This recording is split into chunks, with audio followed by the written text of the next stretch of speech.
సోది లేకుండా ఈ కోవా బన్, దాని వెనుక ఉన్న సెక్యులర్ సపోర్టు, ఆ తర్వాత కట్టర్ హిందువుల సపోర్ట్ ని ఎలా అటువైపుకి శాంతం తిప్పేసుకున్నారు అనేది మనం మాట్లాడుకుందాం. సరే, అతను అమాయకుడు, పొట్టకూటి కోసం ఏదో చేసుకుంటున్నాడు, మనం దాన్ని యాక్సెప్ట్ చేద్దాం, ఓకేనా? కానీ అతను ఏ ధర్మాన్ని పాటిస్తున్నాడు? వాళ్ళ ధర్మాన్నే పాటిస్తాడు. మన హిందూ ధర్మాన్ని పాటిస్తాడా?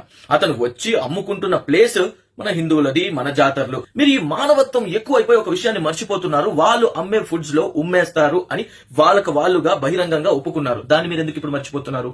అతను అమాయకుడే, కానీ మీరు ఒక విషయాన్ని గుర్తు చేసుకోండి. కొన్ని రోజుల క్రితం ఈ హైదరాబాద్ లో ఫుడ్ కల్తీలు చేశారు. అందులో ఈ కోవా బన్ కూడా ఒకటి. కాబట్టి దాన్ని ఇప్పుడు మీరు ఎలా మర్చిపోతున్నారు? ఆ ఛానల్ వాడు ఆ బన్ ప్యాకెట్ల కవర్ మీద డేట్ లేదు, ఎక్స్పైరీ అని చెప్పి క్వశ్చన్ చేసిన దానికి మీరు పెద్ద షాపులకు వెళ్తావా, బేకరీలకు వెళ్ళి అడుగుతావా అని చెప్పేసి క్వశ్చన్ చేస్తున్నారు. ఒక విషయం ఆలోచించండి. FSSAI ఫుడ్ సెక్యూరిటీ ఉంది కదా, వాళ్ళు మనకి ఏం చెప్పారు? ఏ ప్యాకేజ్డ్ ఫుడ్ అయినా వితౌట్ దాని మీద ఎక్స్పైరీ డేట్ లేకపోతే యాక్సెప్ట్ చేయకండి, అది డేంజరస్ గా మారే అవకాశం ఉంది అని చెప్పారు. అదెందుకు మీరు ఈ సందర్భంలో మర్చిపోతున్నారు?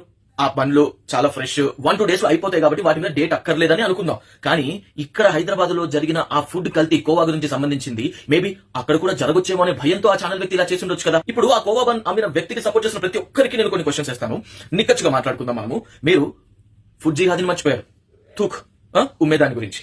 ఆ తర్వాత జరిగిన కల్తీలు, చేసిన కల్తీలు ఇక్కడ దాని గురించి మర్చిపోయారు.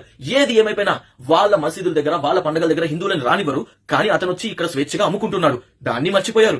ఆ తర్వాత ఇక్కడ ఎక్స్పైరీ డేట్ లేకపోతే మనం ఇంతకుముందు యాక్సెప్ట్ చేయకూడదన్న విషయాన్ని మర్చిపోయారు. ఎంత ఏదేమైపోయినా అతను తన ధర్మాన్నే పాటిస్తాడు. అదెందుకు మీరు మర్చిపోతున్నారు? అతను అమాయకుడే, ఏ తప్పు చేయలేదు అనుకుందాం, మానవత్వం ఉంది. కానీ నేను ఇంతకు ముందు చెప్పిన విషయాలను గుర్తు చేసుకోండి, నెమరు వేసుకోండి. అప్పుడు మీకే అర్థమవుతుంది. రెసిన్ అనే పాయిజన్ ని ఎక్స్ట్రాక్ట్ చేసి ఫుడ్స్ లో కలపాలనుకున్న వ్యక్తి కూడా అది బయటికి రానంత వరకు అమాయకుడే.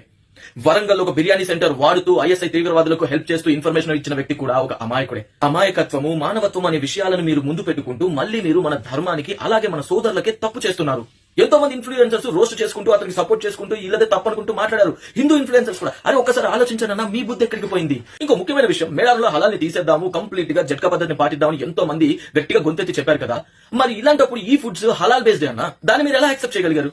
ఒక విషయాన్ని ఆలోచించండి. రాత్రికి రాత్రి అతను పుణ్యాత్ముడైపోయి అతని ధర్మాన్ని కాదని, అతని ధర్మంలో చెప్పిన వాటికి విరుద్ధంగా మన ధర్మానికి సపోర్టివ్ గా అతను ఏం చెయ్యడు. ఇక్కడ కూడా మళ్ళీ మానవత్వమే అసలు నిజాన్ని కప్పేస్తుంది. చూసారా, ఇలాంటి సిచ్యువేషన్ రాగానే ఒక్క రాత్రిలో అవతల వ్యక్తికి మన హిందువులు కూడా అంత సపోర్ట్ చేస్తూ మనల్ని మనం దూషించుకునే రేంజ్ కి వచ్చేసాం. మన ఐక్యతను ఎందుకు మీరు పాడు చేసుకుంటున్నారు? మన ఆరోగ్యాలతో అవతల వ్యక్తి ఆడుకునే సందర్భం వచ్చినప్పుడు దయచేసి కాస్త జాగ్రత్తగా ఆలోచించండి. మానవత్వం అనేది ముందు ఉంచినా సరే, ఒక ఫూలిష్నెస్ తో కూడిన మానవత్వాన్ని పక్కన పెట్టి క్లారిటీగా ఆలోచించి పనులు చేయండి. ఇంత చెప్పాను కదా, ఒక్కసారి అన్నిటిని క్షుణ్ణంగా ప్రతి ప్రశ్నను మీరే ఆలోచించండి. మీకే అసలు నిజాలేంటో తెలుస్తాయి. మెరుగైన హిందూ ఐక్యత సమాజాన్ని కోరుకుంటూ మళ్ళీ కలుద్దాం. జై శ్రీరామ్, జై హింద్.